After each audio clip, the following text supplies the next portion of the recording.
नमस्कार, जय महाराष्ट्र मित्रांनो। आताच्या क्षणाची सर्वात मोठी आणि महत्त्वाची बातमी समोर येते। तर आपलं जमणार नाही शिष्टमंडळाला जरांगे पाटलांनी थेट सुनावलं। काय आहे सविस्तर अपडेट मित्रांनो, जाणून घेऊया। सरसकट आरक्षणाला पर्याय म्हणून सगेसोरेवर आपले एकमत झाले होते। यावेळी सगेसोरे आणि नातेवाईकांना आरक्षण देणार नसेल तर आपले जमणार नाही या शब्दात भेटीसाठी आलेल्या राज्य सरकारच्या शिष्टमंडळाला मराठा योद्धा मनोज जरांगे पाटील यांनी स्पष्ट सुनावले आहे।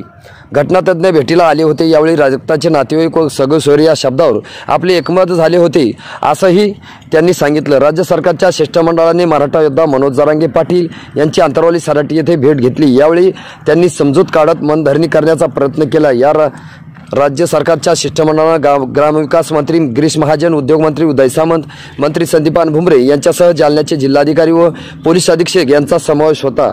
चर्चेनुसार जे ठरले ते राज्य सरकारने द्यावे। त्यांच्या नोंदी सापडलीतील त्यांना प्रमाणपत्र देण्याचे सरकारने आश्वासन दिले होते। सगेसोरे म्हणजे कोण, नातेवाईक कोण ते राज्य सरकारने स्पष्ट करावे। घटनातज्ञ भेटीला आले होते। यावेळी रक्ताचे नातेवाईक व सगेसोरे या शब्दावर एकमत झाले होते यांची जरांगे पाटील यांनी आठवण करून दिली। नातेवाईकांना आरक्षण दिल्यास कोर्टात टिकणार नाही। आई पत्नी सगेसोरे होऊ शकत नाहीत। आंतरजातीय लग्न झाले असेल तर नवरीची जात लागते। पत्नीच्याच कुटुंबियांना कसे आरक्षण देता येईल? सरसकट आरक्षण दिल्यास ते कोर्टात टिकणार नाही याकडे गिरीश महाजन यांनी लक्ष वेधले। याच वेळी त्यांनी माजी मंत्री विमल मुदडा यांच्या केसचा संदर्भ दिला।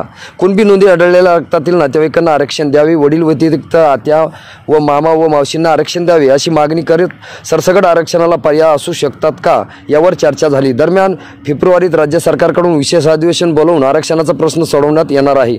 लवकरच मागासवर्ग आयोगाकडून अहवाल घेऊन आणि विशेष अधिवेशन बोलवून आरक्षणाचा प्रश्न सोडवण्यासाठी सरकार कटिबद्ध आहे असंही गिरीश महाजन यावेळी यांनी स्पष्ट केलं आहे। मित्रांनो, तुम्हाला काय वाटतं? तुमची प्रतिक्रिया आम्हाला नक्की कळवा। भेटूया पुढच्या एका नवीन व्हिडिओमध्ये। तुर्तास धन्यवाद।